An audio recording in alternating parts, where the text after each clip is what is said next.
Olá, meus amigos, minhas amigas, seres logísticos. Estamos aqui novamente, eu, Carlos Menchique, consultor sênior da Prologue Capacitação e Consultoria na área de logística, trazendo mais um assunto aqui para o nosso canal de conteúdo do YouTube, onde normalmente a gente tem buscado conteúdos inovadores com grande profundidade, até por isso que nosso material às vezes é um vídeo um pouco mais longo. Então eu peço para você, fique até o final para você ver todo o conteúdo que a gente tem para lhe mostrar. Bom, qual é o tema de hoje? Na logística a gente tem muito essa sopinha de letras, né? E tem aparecido, principalmente no ambiente industrial, ou seja, não é em qualquer segmento de negócio que esse processo de PCP vai aparecer. Portanto, hoje eu trouxe o vídeo no qual explica um pouco mais do que se trata esse departamento, o que é PCP, o que é planejamento e controle da produção, que é um departamento que normalmente se constitui dentro do setor de planejamento industrial de uma empresa de transformação, de uma empresa com características manufatureiras. Portanto, se você está na vertical de um distribuidor, um atacadista, provavelmente, se você estiver numa vertical de varejo, talvez nunca tenha ouvido falar sobre essa expressão, mas pode ter certeza que as indústrias que lhe fornecem produtos, elas têm essa área lá dentro. E eu queria deixar muito claro que o PCP não é um processo, né? Ele é um departamento físico, aonde efetivamente vão ter que rodar alguns processos. E aí sim, vai se desenvolver vários processos, ou por input ou de output desta área, para executar o ponto-chave aqui, que é planejar a produção em algum momento e depois fazer o controle. O que é o controle? Que normalmente é muito fraco nas empresas, porque a pessoa planeja a produção. E o ponto do controle é, depois de planejado, foi executado de acordo com o planejado, ou seja, o controle. E aí poder tirar as lessons learned, ou seja, o que se aprendeu, porque foi planejado produzir 1000 unidades, se produziu 900. Por quê? O que perdeu ali? Foi máquina, foi pessoas, foi matéria-prima, o que aconteceu? Bom, mas basicamente se trata disto. Só que como aí sim eu quero descrever um pouco mais a questão de que processos ele envolve. Então, se você está sentado na cadeira do PCP, eu tenho que planejar a produção, a primeira coisa que você vai começar a refletir é, cara, o que eu preciso produzir? Que produto? Qual a quantidade que eu tenho que produzir? Quando eu tenho que produzir? Então são perguntas assim elementares. Então, claro que esse assunto vai envolver muitas coisas. Por exemplo, o PCP, da característica que nós estamos falando aqui de planejamento, ele está fundamentalmente dizendo que é uma empresa tradicional que empurra estoques. Então eu vou trabalhar prevendo o que eu vou vender.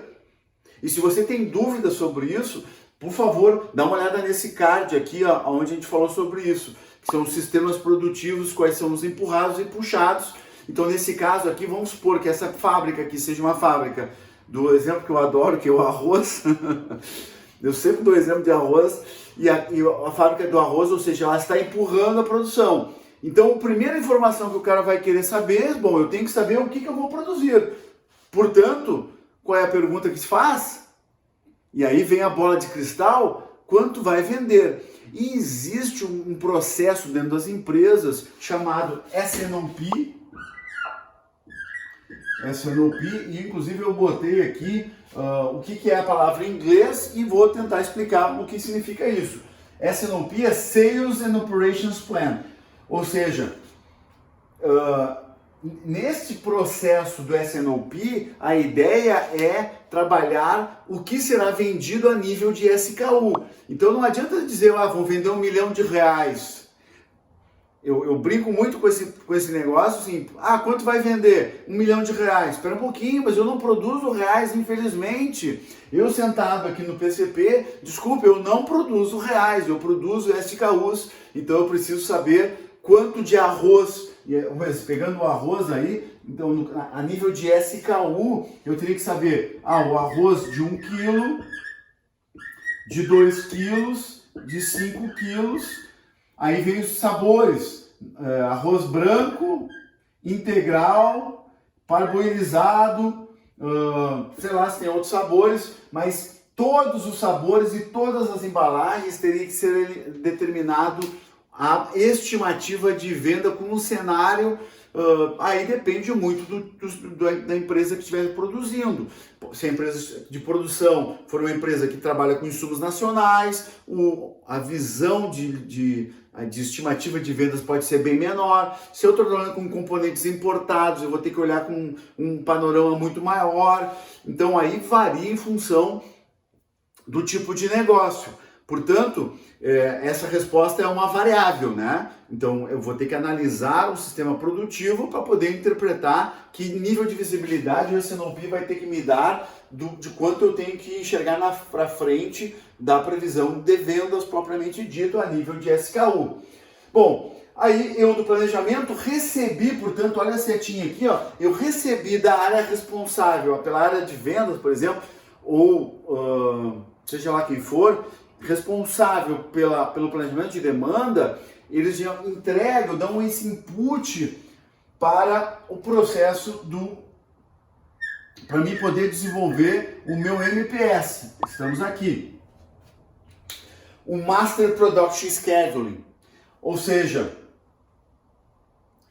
quanto eu vou ter que produzir para atender essa demanda.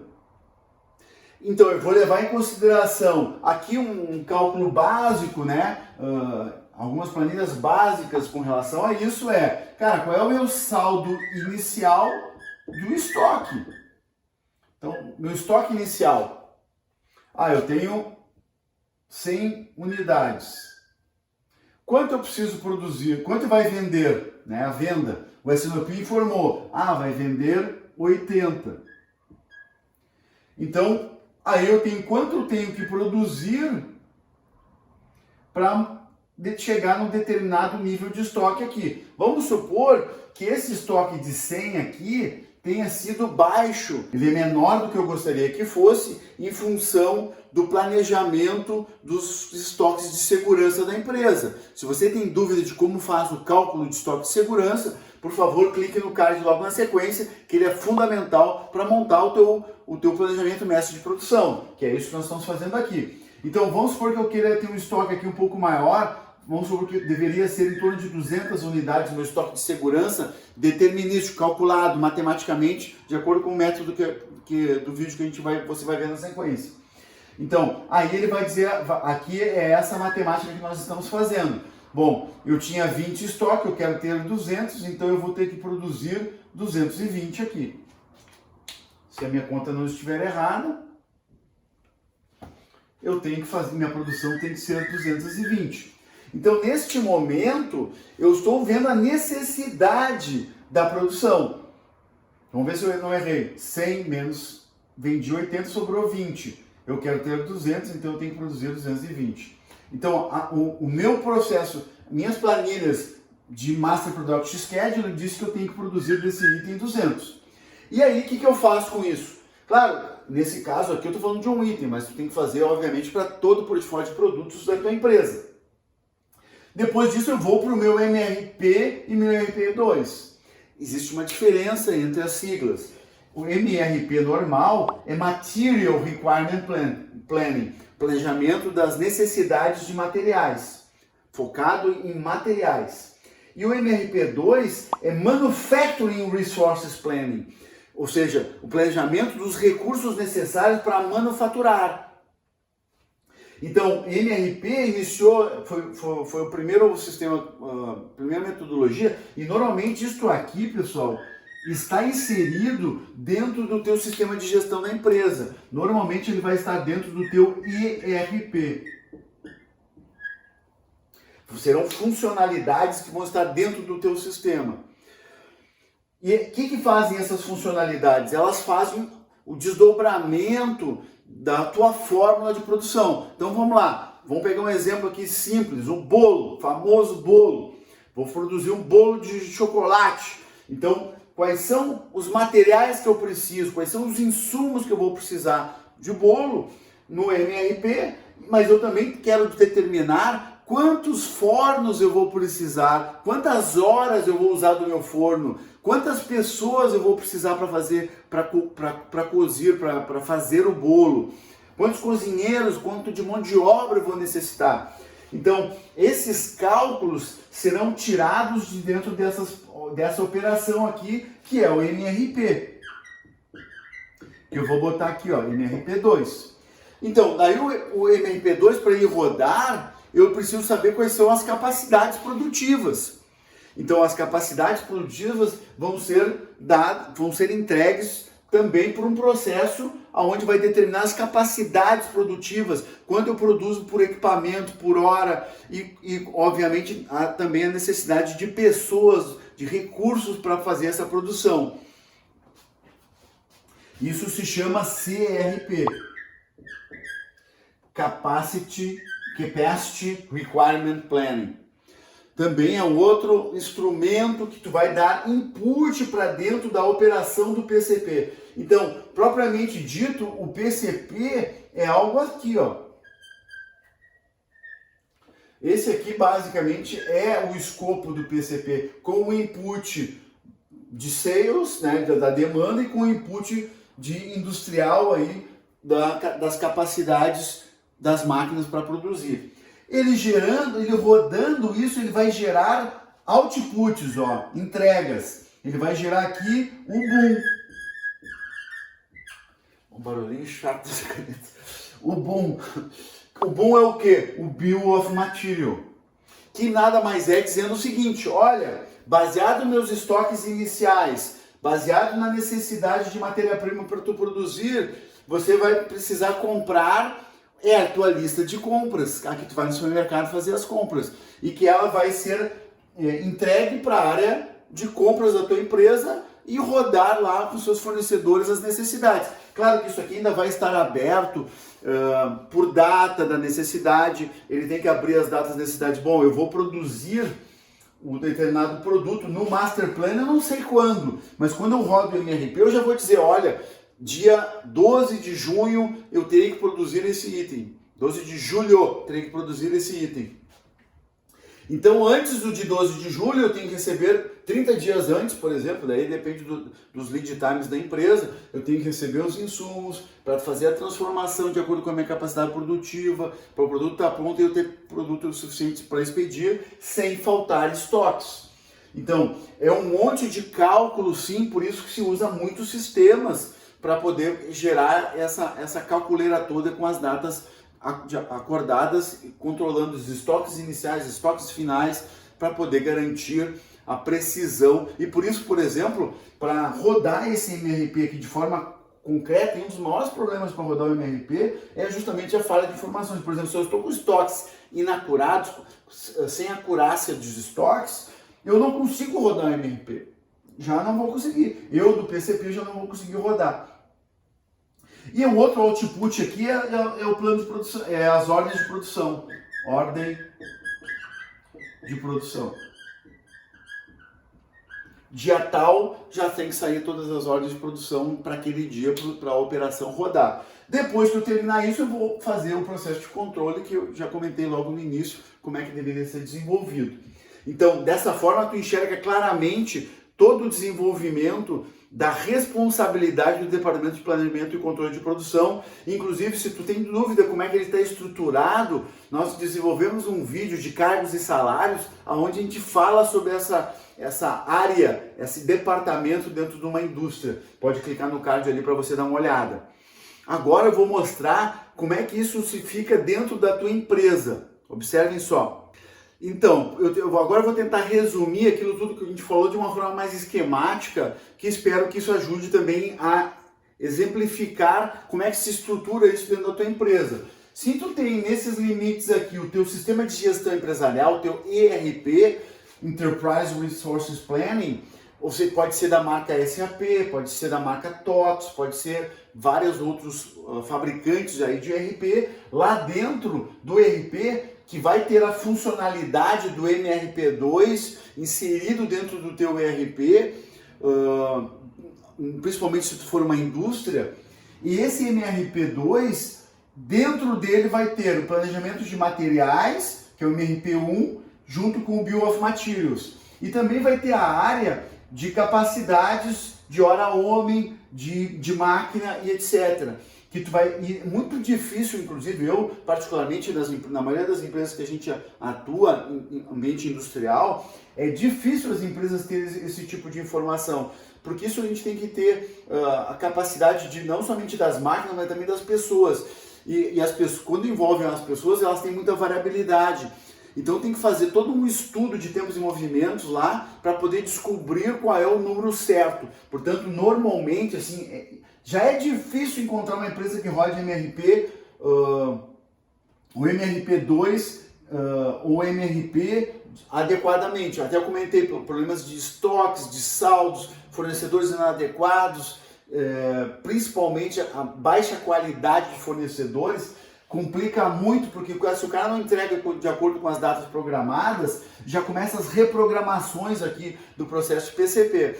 Eu, inclusive, brinco que o perfil do profissional que atua na área de PCP, obviamente, pessoal, é uma brincadeira. O cara de PCP é um cara meio careca, assim, mais careca que eu, olho fundo, óculos, branco, pálido. Por quê? Porque todas as não conformidades. Se a fábrica não produziu, estoura onde? Reprogramar a produção. Se o fornecedor não entregou, estoura onde? No PCP para reprogramar a produção. Se o estoque estiver furado, aonde estoura? Estoura no PCP, porque tem que reprogramar a produção. Então tem muitos retrabalhos que acontecem aqui dentro, aonde dá esse perfil aí de um cara, e normalmente tu vai ver os experts em Excel, normalmente trabalham dentro do PCP. Então se usa, infelizmente eu digo o Excel, porque eu já peguei casos que se usa o Excel para tu fazer o NRP, fazer a programação dos recursos necessários com base em Excel. Isso aqui eu ouso dizer que é um absurdo, porque a probabilidade de erro é muito grande. Então, na onde estiver fazendo a programação de recursos, nunca deveria estar usando o Excel, e sim a tecnologia, o sistema de gestão da empresa. Tu vai poder usar o Excel, claro, para fazer algumas simulações, cenários. A gente chama também what ifs, né? Simular cenários eventualmente faz sentido para que tu não precise mudar a configuração do teu sistema. Esse é um tópico um pouco mais complicado de planejamento industrial, planejamento, claro que sim, de logística, e o PCP muitas vezes está dentro do escopo da logística, como eu mostrei ali no cargos e salários. Por quê? Porque ele é uma função de planejamento, ele não é uma função comercial, ele não deveria ser uma função industrial, porque o PCP ele deve estar, inclusive, fiscalizando, digamos assim, a produção propriamente dita no sistema, de forma como um usuário. O planejamento de produção deveria ser um usuário da indústria, da produção.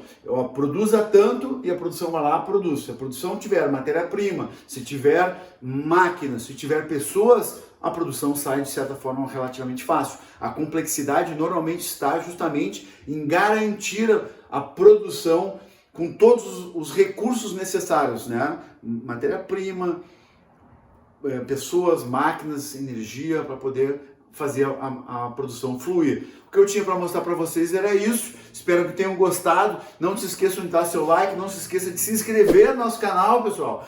O pessoal, cada 10 pessoas que assistem nossos vídeos, apenas 3 são inscritos. Gostaria de incentivá-los a se inscrever. Nós não vamos lhe incomodar, ao contrário. A ideia é que a gente possa, inclusive, facilitar a sua vida através da inscrição. E nós temos o canal do Telegram, que a gente tem tido um bate-papo bem legal com o pessoal do Telegram. Todas as quartas-feiras eu publico um podcast lá, além de artigos e mais informações cotidianamente são postas lá para você ser logístico. Até o próximo vídeo, um grande abraço.